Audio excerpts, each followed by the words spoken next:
Tension verb से class 6 verbs এ বিটা আমরা করেছি তাই তো বিটা একটু ডিসকাস করি so B read the following sentences underline the verb and circle the object in each case ভার্বটাকে আন্ডারলাইন করতে হবে and circle the object a few sentences have both direct and indirect objects তো এখানে object direct indirect বলে নাই এখানে বলেছে ভার্বটাকে underline করবে আর অবজেক্টটাকে সার্কেল করবে আর কিছু বলে নাই মানে ডাইরেক্ট ইনডাইরেক্ট আলাদা করে লিখতে সেটা কিছু বলে নাই so Kaushik number 1 verb painted object একটু তাড়াতাড়ি বললে ভালো হয় you have to be fast the cottage number 2 verb is 1 object is uprise. Number 3 verb is plowed, object is the land বা land বললেও হবে land object is land one object cottage two air object prize. Number 4 the strong wind rattled the windows rattled object windows. Number 5 double object fish object right. Riyaz number 6 verb and object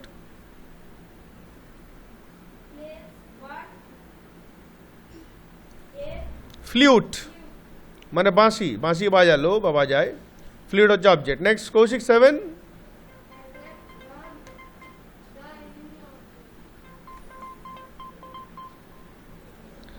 number 7 attacked verb enemy object. Number 8 boiled verb potatoes object. Number 9 gave is verb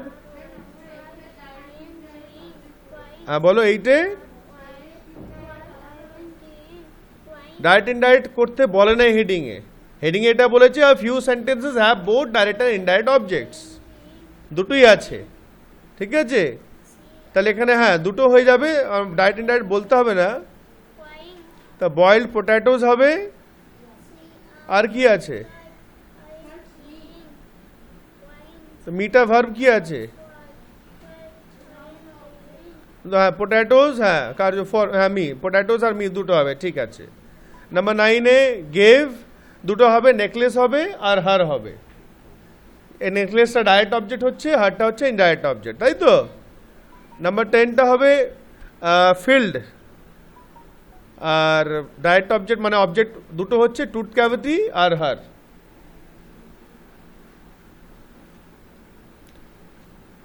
তুই পড়ে যা বাবা তুই reading করো ভালো করে আমি লিখতে দেখো নি বলো আচ্ছা next we come to intransitive verbs intransitive verbs. Now let us see some examples. Nitish is sleeping. Now number B the bell rang. Nitish सो रहा है घुमाच्छे present continuous tense the bell rang घंटा बाजलो बज गया past tense. Now in the above sentence the verbs are is sleeping and rang. Number 1 is sleeping verb আছে 2 be a rang. Now these verbs do not take an object to make complete sense. Now these are verbs এদের object দরকার নেই there is no object is sleeping rang no object is there শুধু subject আছে নীতি subject আছে the bell subject আছে no object is here. So those verbs which do not require any object to make complete sense are known as intransitive verbs. যাদের object লাগে না মানে হওয়ার জন্য দেখো next page you can see the definition. A verb which does not require an object to complete its meaning but makes good sense by itself is called an intransitive verb. My sister shouted, the children are studying, the dog barked. These all are studying, barked, shouted. These all are intransitive verbs. Number C देखो read the following sentences and find out whether the verbs are transitive or intransitive. Underline the verbs and state their kind in the blanks provided. So কি করতে হবে first thing underline the verbs প্রথম জিনিস। Second হতে হবে ভার্বটাকে বাদ দিয়ে বাকিটা, ভার্ব के बाद जितना है उसको हटाओ आप, ভার্বের পরে যা আছে সেটাকে রিমুভ করে দাও। বসে পড়ো তুমি, বসে পড়ো, খাতাটা নাও।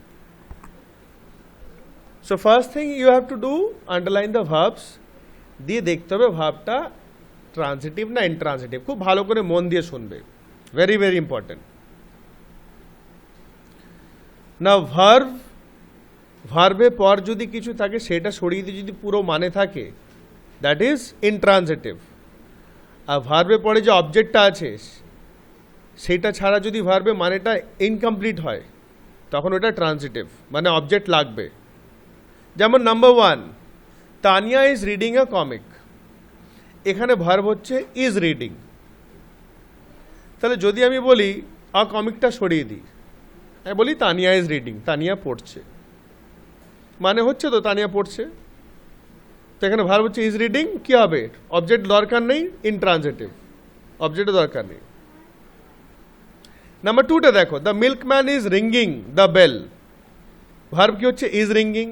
তা যদি আমি ইজ রিঙ্গিং পর দ্য বেলটা সরিয়ে দিই, দ্য মিল্কম্যান ইজ রিঙ্গিং, মিল্কম্যানটা বাজাচ্ছে, মানে ভালো হচ্ছে? পুরো হচ্ছে না। এবার বাজাচ্ছে, কি বাজাচ্ছে তো বুঝতে পারছি না ভাই। হ্যাঁ, গান করছে, ছুটছে, সে ঠিক আছে, কিন্তু বাজাচ্ছে ভাই, अब क्या बजा रहा है?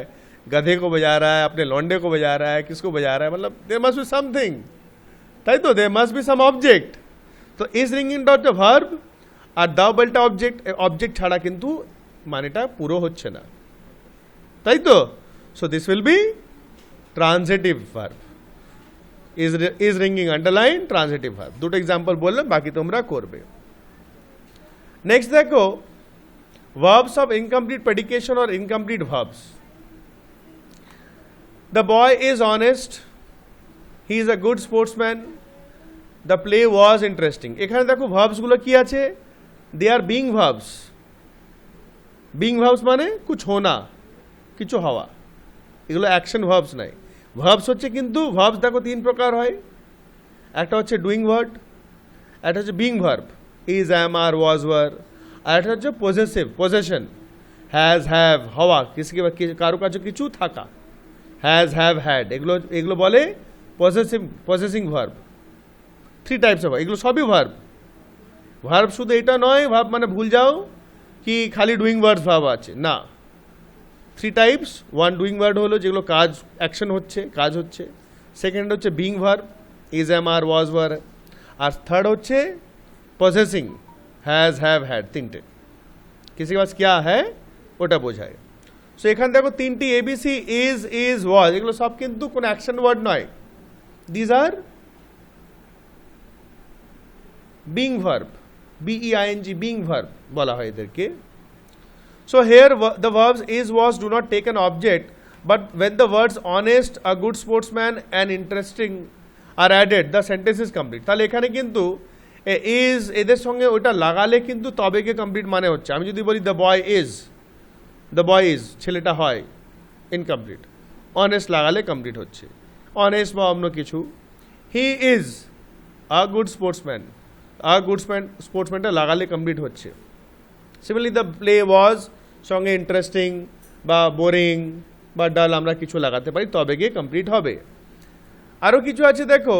সো এখানে দেখো এগুলো অ্যাড করছি আমরা, we are adding this to verb. এগুলো কিন্তু অবজেক্ট নয়, দিস আর নট অবজেক্টস, ঠিক আছে। অবজেক্ট কোথায় হয়? অবজেক্টটা মাথায় রাখবে, অবজেক্টটা হবে ডুইং ভার্ব के साथ और पॉसेसिंग वर्ब के साथ। ये जो ऊपर हमने देखलाम तो मिल्कमैन इज रिंगिंग, रिंगिंग तो डूइंग वर्ड का ही ऑब्जेक्ट होता है या पॉसेसिंग वर्ब का, हैज, हैव, हैड के। আর এই বিং ভার্বে অবজেক্ট থাকে না। বিং ভার্বে যে বিং ভার্বকে সাথে যে অ্যাড করতে, যেটা অ্যাড করি সেটা হয় কমপ্লিমেন্ট। কি বলা হয়? কমপ্লিমেন্ট। এই দেখো নিচে লেখা আছে দ্য ভার্ব ইজ, ওয়াজ, এগুলো বলা হচ্ছে ইনকমপ্লিট ভার্বস। ইজ, ওয়াজ এদেরকে বলা হচ্ছে কি incomplete verbs. The underline words are complements of the verb. আর যেগুলো আন্ডারলাইন আছে এগুলো কি বলা হচ্ছে? কমপ্লিমেন্টস। দিজ আর কমপ্লিমেंट्स, মানে যেটা ऐड করলে মানেটা পুরো হচ্ছে, এটা হচ্ছে কমপ্লিমেंट्स। আর ऐसे verbs को क्या बोलते हैं? incomplete verbs। and incomplete verbs are not doing words।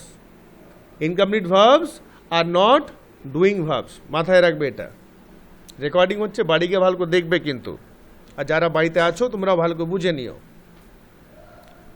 So transitive and intransitive verbs which need the help of some word or words to complete the sense of the sentence are called verbs of incomplete predication.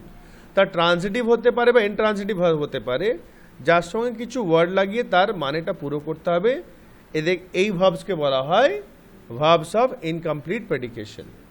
আর যেটা আমি রুলসগুলো বলে দিলাম সেটা মাথায় রাখবে। আচ্ছা, নিচেগুলো আমি খুব একটা যাচ্ছি না, মেন ডিটা দেখো। রিড দ্য ফলোইং সেন্টেন্সেস আর circle the transitive verbs. Transitive verbs কোনগুলো হবে? প্রথম কথা হচ্ছে ডুইং ভার্বস হবে আর তাদের অবজেক্ট দরকার। ডুইং ভার্বস হবে বা পজেসিং ভার্বস আর তাদের অবজেক্ট দরকার, অবজেক্ট लगेगा उनको। আচ্ছা, তারপর হচ্ছে underline the complement of the verb if there are verbs of incomplete prediction. তা ভার্বস অফ ইনকমপ্লিট প্রেডিকেশন কোনটা হবে? ইজ, ওয়াজ, ওয়ার, এগুলো হবে ইনকমপ্লিট প্রেডিকেশন, এগুলো হবে। আর তার সঙ্গে যেটা থাকবে সেটা কমপ্লিমেন্ট। কমপ্লিমেন্টটা, হ্যাঁ, কমপ্লিমেন্টটাকে আন্ডারলাইন করতে হবে, ঠিক?